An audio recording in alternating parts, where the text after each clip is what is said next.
All right, welcome in. This is the Daily Fix with your host Ron Hughley right there in that little box where he rightfully belongs. Is the trying to get through it. Steve Serta, say hello to the people, Steve. Hi. Boy, that was an ass kicking. My goodness, was that rough? As we went through it, had a great pregame show with a lot of the members of Foolish Club Media on it, and I did hear you and Rocky in the post game show. Just let it rip. I heard hard blames at Tom Brady for this collapse, but it wasn't entertaining. It was a bad night, and it was tough. Now I think America busted. I mean, all over themselves with just the dream of seeing some of the faces of Mahomes and Kelsey and Taylor Swift, who just got booed out of the building for whatever, while Donald Trump is cheered. It was an interesting thing. Shout out to Kendrick Lamar. I think that performance went over a lot of people's heads, but it was a lot of symbolism in that. But first thing I want you to do, those of you who are listening, please like and subscribe at Foolish Club Media. If you have not done so, please head over, like and subscribe as we continue to grow this thing up. We appreciate you. Remember, if you do not do so, you're preventing my 3 children from eating. I don't want to hold you long. Let's get to this first. Before we get to where I want to get to first, we got to talk about the Jalen Hurts, the MVP. What a performance he had. Clearly, he was, I think, if you just say individual player, the best player on the field. We'll get to that. The biggest shocking thing to me in this game, we'll get to that. But I'll start here, Steve. I want to know from you, and I want people who are listening to this, you think about it too. What was the moment you knew it was over? Like, as a fan, or you're watching it, or even a fan of football, or even like somebody sort of in which you're just like, nah, man, it ain't never over. 15's over there. It ain't never like we got down to that. What was the point you knew it was over? I'm gonna tell you, Steve, when I knew. When it's 24-0. And look, 10-0. Hey, hell, every one of the Super Bowls they've been down by 10 or more. All right. Hey, in the playoffs, 17. We've seen that happen. All right. You get the ball at the half, you get a score at the half, you get the ball, you get another score, 1-possession game on. 24-0. All right. Hell, shoot. We've seen them come back against the Texans. They were down 24-0, and they got the lead back in that game in 8 minutes. All right. We've seen it. But, Steve, when they're at the end of the half, I don't know if it's second or third down. I don't know what it was. But there is a design rollout, which it felt like it was the first time the pocket was moved all game. And DeAndre Hopkins is out with nobody around him, Steve. And I would argue, since I've been watching football for 40 years, DeAndre Hopkins may have the best hands. It's arguable in the history of the game. His hands, it touches him, one hand, two hand. He has amazing hands, as shown by the touchdown he caught later and the 2-point conversion. Sort of there was no one within 15, 20 yards of him. And that ball was thrown to him. And I don't know if the carpet reached up and grabbed him. It looked like he got into a fight with the ball by himself with nobody around him, and the ball beat him up and won.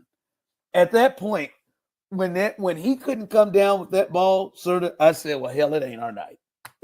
That's just one of those things. The guy with maybe the greatest hands in the history of the sport, he would have at least run himself into field goal range. When he couldn't come up with that thing, and I did, in my mind, what Chris Jones did when he fell down and sprawled out on the bench, that's where I was. That was when I knew it was over, Steve. Yeah, that was, I think, one of the moments. I think, like the picks by Patrick Mahomes, or when it's like, okay, this is like unraveling, and it's just not getting better. Yeah, and then and just the sacks over and over again, and then Mahomes just getting This was later in the game, like when it was clearly already over, but the fumble that he had late in the game, he got he nailed. just got obliterated. Like, there were several moments where I was just like, yeah, they probably need to just hang it up. Like, this just isn't their night. It's not going to happen. They're getting just dominated, and there's nothing they can do about it. Yeah, they lost 40-6. To me, in my opinion.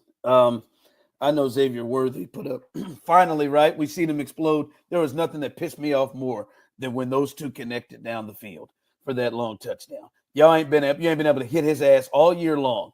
And now, right now, 34-6, you drill it to him. Piss me smooth off. All right. A lot of things occurred in this game, obviously, by our predictions and what we thought would happen that surprised or we didn't see coming. I think for me, sort of the number one thing was the performances of Andy Reid and Patrick Mahomes. Now, I know a lot of this is going to lay at the feet of the offensive line, and damn it, it should. Some of it should. But sort of, I've never seen either of those two perform the way they have. That's the worst I've seen. I know for sure that's the worst I've seen Patrick Mahomes play football. And this wasn't all just the pressure, man. Like he missed early throws. He looked jittered, right? Sort of. I mean, he did. I mean, from the jump in a way we've not seen before. Like he looked like he was pressing. He looked like he saw ghost. He looked like Carson Wentz is what he looked like he turned into. And it was crazy. I know some of those sacks to me, he ran into them. There were moments where he just tried to leave the pocket and run up the middle, but he would run right to linemen, or he would try to leave the pocket when he didn't leave the pocket and then spiked balls into the ground and just panicked.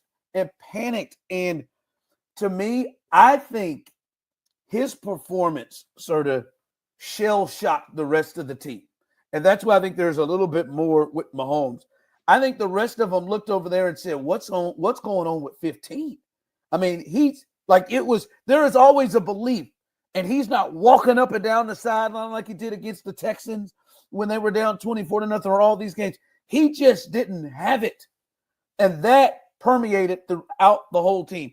And then Andy Reid could not figure out any way to combat a four-man rush, and he didn't appear to. I'm sorry. The first 12 snaps of the game on offense for the Chiefs, it was 0-0, 0-0, 7-0, 10-0. He goes 12 plays, 11 passes, and 1 rushing attempt. 1 in the first 12 plays, and the Eagles have clearly shown that their pass rush is going to be a problem. Hell, he only had 7 rushing attempts to running backs the entire game. 3 in the first half. Nothing. There was 1 screen called in the first half. There was no jet sweeps. There was no misdirection. There was nothing to slow down the pass rush. It was not even the quick game. Now, some of that, I wonder if Mahomes was holding it and trying to get some. But the performance of those two, for Andy not to adjust at all to a four-man, chips, none of that. And just not run it. Just say the hell with it when it was still in doubt. And then Mahomes just panicking down 10-0, trying to do whatever he did and throw it right to Cooper DeJean. Those two things sort of that's going to take the longest time for me to get over is the performance of those two. Hell with the offensive line. The performance of those two. Yeah, it just felt like out of the gate, like Mahomes got rattled early and then was never able to get it back. I think it's worth like wondering whether or not, some of this was just like Andy and Pat, like feeling the pressure of trying to win a 3rd straight Super Bowl and do something nobody's ever done before. Because really what this game reminded me of was like Patrick Mahomes early in his career when he would play in these big games. You would see him look a little rattled early on. You'd see him make some bad decisions or whatever, and then he would kind of settle in and like turn it on and flip the switch and get it figured out. But this game, it just never really happened. He was dirting passes. He was throwing balls behind guys. He had the interceptions. And then it just like, and then once it did finally turn on, it was too little too late. And really, it was by that point, the Eagles were just like, oh, we already got this in the bag. Yeah, So, just get it home. like, yeah. Andy not making adjustments, I think, is the bigger issue here, and not having an answer to the way that defensive line was just tearing apart the Chiefs' offensive line. And then I think there was some adjustments they could have made defensively too, but overall, I think the defensive performance was like fine enough if you could have just gotten something from the Chiefs' offense, and that's on Andy Reid and Patrick Mahomes. Yeah, they were on the field 2-1 in the first half, and they gave up a pick six and another one that set them right up for scores. Like it was just, and I mean, it was 4 and out, 3 and out, one play interception. It was just awful. All right. Jalen Hurts wins the MVP. And listen, I'll say this, Serta, I don't know how you feel about it. And I know there's some Chiefs fans who will not go away. I'm happy for Jalen Hurts. This is a guy that is hard not to root for. It seems like it's a good dude and has been through a lot. And I remember how he handled getting benched in the national championship game when Tua came in against Georgia, and just all the stuff that's been said about him. And Steve, he was the best player on the field. He was literally the best player on the field. And there was a thought we talked about in the pregame show. It is hard to see the path of the Eagles winning the game if Saquon Barkley was bottled up. And the Chiefs did a hell of a job on Saquon Barkley, at least in the run game, especially. But he was putting balls right on the money. And then when they did blitz, they clearly had a plan to use his legs in a way that Josh Allen didn't use his legs on blitzes, and he ran him out of it. This cat led everybody in rushing, including Barkley, including all the crap that the Chiefs ran out there, and passing, and threw a couple of just dimes in this game. He looked calm, collected. He never was rattled. Even after he threw a pick, he was fine. Even after anything that was adversity, even early, he was fine. He looked like the one that had played in his 5th Super Bowl. And Jalen Hurts, the conversation, Serta, has to start changing about Jalen Hurts. He has now been in this league for 4 years. He has now been to the Super Bowl twice. He has now won the Super Bowl. He is now a Super Bowl MVP. He has finished second in the MVP to Mahomes at 22, the league MVP. He has been an all-pro. He has been to multiple Pro Bowlers.